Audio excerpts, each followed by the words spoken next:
Yo, what's going on, people? This is Hellbent, and today I'm going to release my newest version of my Pixel Predator program. This one is version 1.2. Before we go any further, I'll just point out that this is only available for people that are running Windows. So if you're running Mac or something else, you're shit out of luck. It's not going to work for you. But if you're running Windows 7, 8, 10, etc., should be no problem.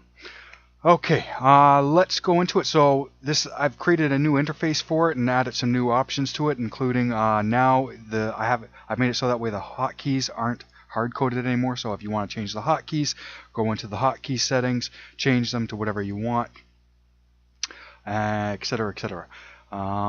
So let's do a quick demonstration. So I'll do two quick demonstrations of how to set it up and use it and the different features that it has. Before I do that, I'll go through the command lines. So how this works is, rather than having a whole bunch of buttons and dials and everything like that to actually input what kind of things that you want to have, actions that you want to have take place, like do I want to click something, do I want to move to it, do I want to send keystrokes, like does the thing that I'm doing do I want to send a hotkey, like do I want to type R or T or whatever. So I can do all of that all in one line. So it has a structure. To see the structure, all I have to do is hit this question mark, and it'll bring up this page here with how this structure here works. So there's 10 elements. 9 of them are automatic when I press C, M, or T. 9 of them are automatic. The last one is things that I want to send. So if I want to send keystrokes, I put in my keystrokes in here. If I want to click in a very specific spot, not where it finds the pixel, I can type in here where I want it to click, and all kinds of other actions. To find out all the things that I can send, I've included a link to the online documentation. And if I press this, it'll bring up this page here where you can find all the different things that you can send. So around the halfway down the page. So starting here, if I want to send the F1 key, I put it in these braces and type it, etc. I'll do a couple of quick examples afterwards of typing in things to give you an idea of how it works. But it's basically, I just type that exact thing. If I want to send the F1 key, I type it like this. In other words, if I just put F1, it would literally type F and 1. If I go down, I can find other keys like left Windows key, apps key, blah blah blah. If I keep going down, I can come down to one of the commands, click, and then options, which is one of the things I'm going to show, etc. So this has the link to the documentation page for you to be able to see how to type out or send whatever thing you want to send. Don't get overwhelmed with it. If you just want to send something, look through and you'll find it. Alright, did I close that? I did close that. Okay, so back to this. The command, like I said, has a format. The last item here would be the keys that I want to send. Okay, so it's 1, 2, 3, 4, 5, 6, 7, 8, 9, 10 positions that are surrounded with these asterisks. So I don't know if it might be needless to say, but the things that you send, you can't send an asterisk because that's how it's divided. So if you try to send an asterisk, it's not going to send it. It's just going to send whatever you have before that asterisk, and then anything after that asterisk is not going to get sent. So you can't send an asterisk. You can't send that. Okay, so this is the format. The first one is, if I change the value of this, it means, do I want this script to keep looping after it finds what I'm looking for, or do I want it to stop once it's found it the first time? If I want it to keep looping, I just put a 1 there. If I don't want it to loop, I put a 0 there. Next one is, do I want to click? So if I set it to find a pixel, a color, and it finds it, do I want it to click that pixel, or do I want it to move my cursor to that pixel? I'll come back to this part afterwards, because if I set it to 0, I'm saying that I want it to move, but if I set the next one over to a 0 as well, then don't do anything. Next one is number of clicks. I would suggest never change this unless I'm going for where I don't want to move at all. Unless I don't want to move or click the pixel that it finds, don't change this above don't change it to a value other than a 1 or a 0. You can have it click more than once per time. So if it finds the color, I can have it click 10 times, 100 times, but don't do that. Don't do that. What I would suggest is, depending on how fast you have the thing clicking, don't ever set this to a higher click count than it takes to do in 1 second. Next is the offset. So when it finds the pixel and I wanted to click on it, how far do I want to move over to the left and how far down do I want to move? Because it's going to find, let's say if I have it trying to find this window, it's going to try to click the top left corner of it. But if I want it to click actually towards the center, then I would offset where it found it to be over a little bit and down a little bit. So it has a default of 10 pixels by 10 pixels. You can change it to whatever you want. Next is, which button do I want to send? So you can have it click, if you're having it set to click, you can have it click the left mouse button, the middle mouse button, or the right mouse button. You don't have to type left. I just put left here just so it's easier for you to see. You can just do L, or you can do M, or you can do R. Next is the amount of time do I want the click to be held down. So some applications it might require for the mouse to be held down a little bit longer in order for it to actually register that click. If that's the case, I can increase the amount of time that the mouse is held down for. And this is in milliseconds. So 0 being the fastest, actually negative 1's the fastest. Negative 1's the fastest, and then up to 300, 400 milliseconds, whatever. Next is for when I'm sending keystrokes, how fast do I want to send those keystrokes? So right here I have about 10 characters that it's going to send, or keys that it's going to press. How fast do I want to send? So this is a delay in between it sending each character. So it'll send an F and then wait a little while and then send a G and then wait a little while. How long do I want that to be? This is in milliseconds. So if I want it to type really, really quickly, I'd set it to 0. If I want it to take its time sending those keystrokes, maybe I'll set it to do 1 second per keystroke. The last one is the last one of the normal defaults is after it finds, if I have it looping over and over again, so if I have this set to a 1, how long after it finds that pixel, how long do I want to wait before it starts searching again? So if I want to wait 5 seconds, I set this to 5,000. If I want it to wait no time at all before it starts searching again, I set it to 0. And then once again, it's all about the keystrokes. Okay, so that's that.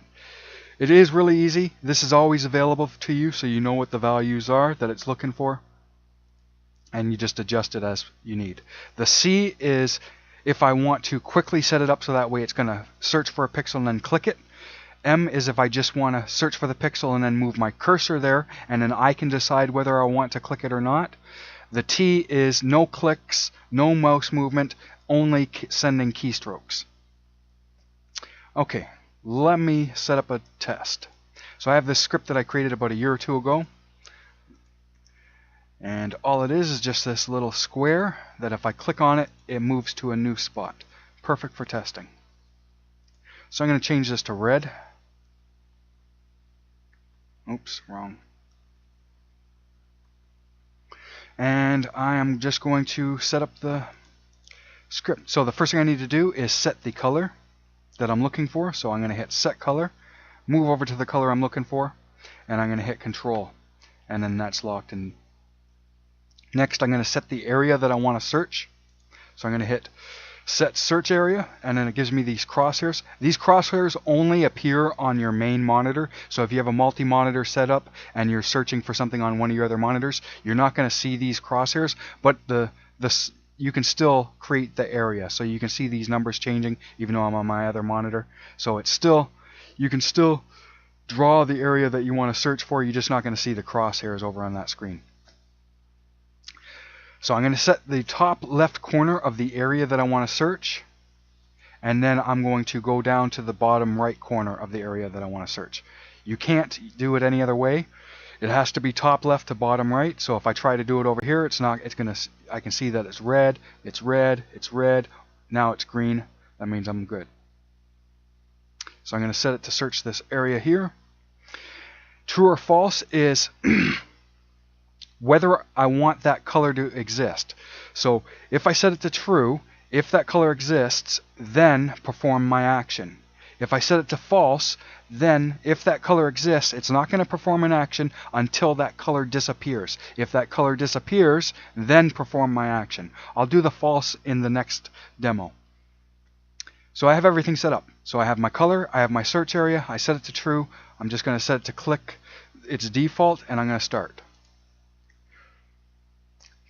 No problem. What if the color varies slightly from time to time? Maybe it has a little bit of alpha or something like that. So if the color can be slightly off, so for example, if I set it to search for FF00, if I set this to FF0001 and try to run it, it's not going to find that color now. But if I set the variation to be 1 as well, then now it'll find it again. Okay, so that's fine. It's clicking okay, but it's not clicking very fast. What if I want it to click fast? Okay, I'm going to go in and I'm going to refer to here, and I'm going to look for the amount of time the click is held down in milliseconds. I'm going to set this to 0, and the loop delay. How long do I want to wait in between loops where it finds it? I'm going to set that to 0. Actually, you know what? I want this to click as fast as it possibly can, so I'm going to set this to -1. And now, this thing should just fly. I'm going to hit start, and it's just going through and finding it as fast as it can. Okay, so that's that one.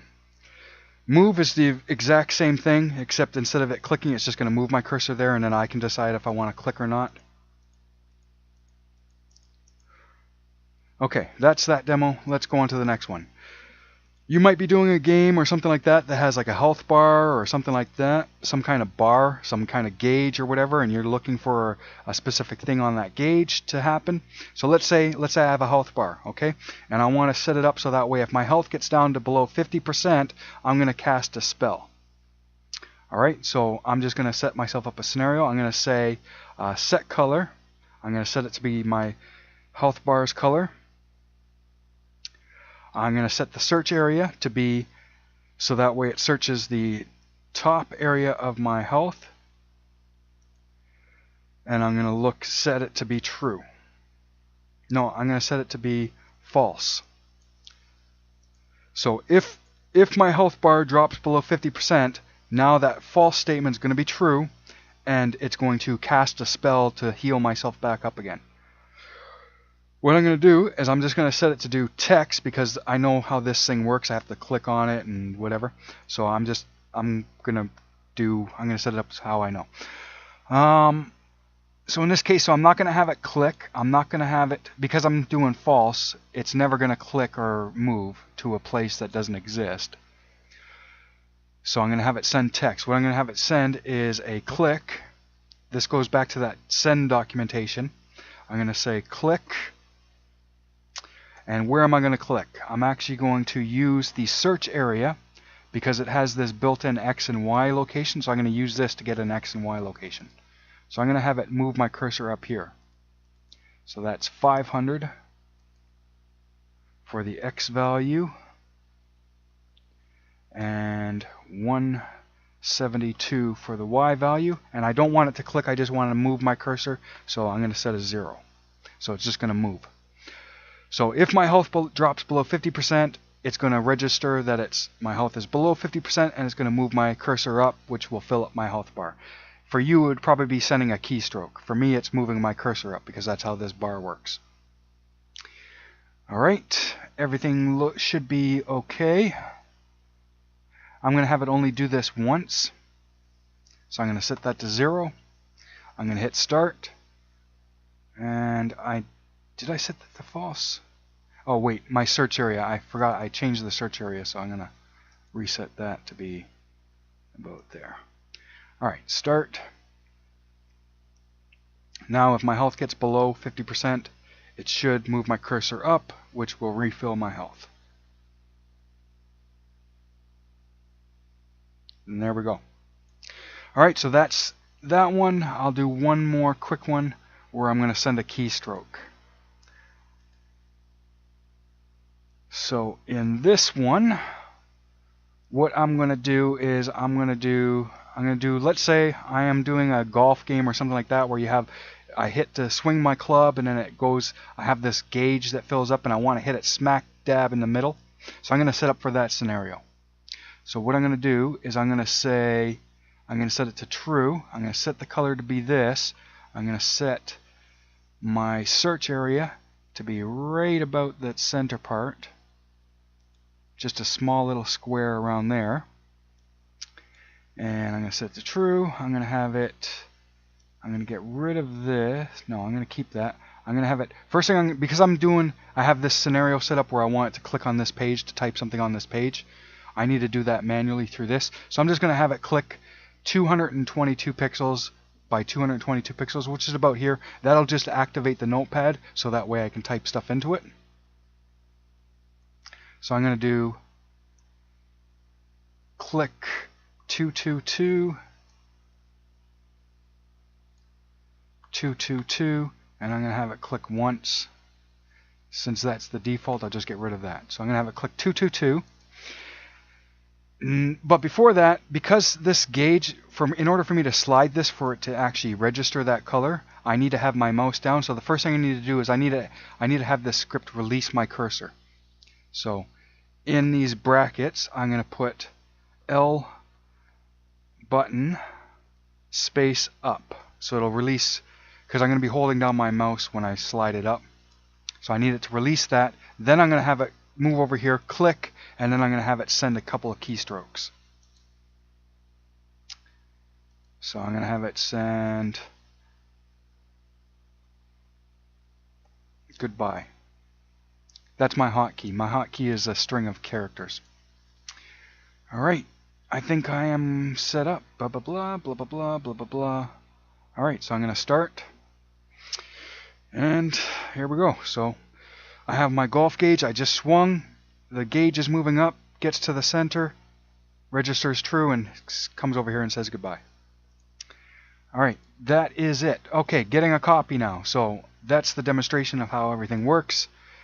If you want to get a copy of this, I'm going to be releasing this as open source, so you're going to get all this code like this. So you can go through all the code, make any modifications to it. You can see anything. So you're not actually going to have to download this.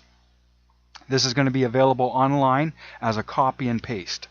But in order for you to use it, you're going to need to have AutoHotkey on your computer. So if you don't have AutoHotkey already on your computer, which is the programming language that this is written in, you're going to need to get it.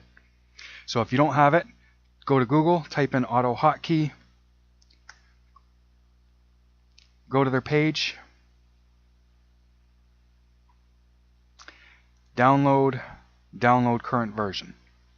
Once you have AutoHotkey on your computer, go to any folder, your desktop, etc., and right click, and as long as you have AutoHotkey on your computer, when you go to new, you should have this option to create a new AutoHotkey script. Go ahead, do that. Give it a name. This script is called Pixel Predator.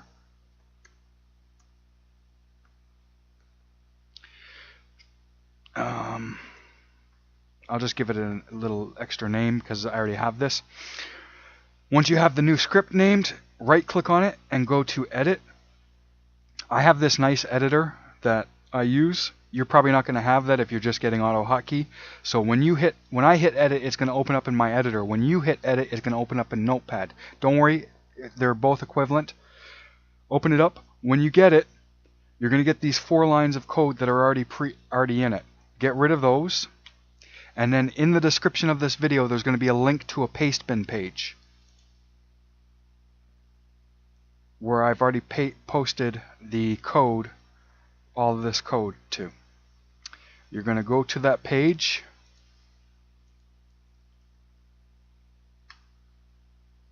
And you'll see this. Go to raw.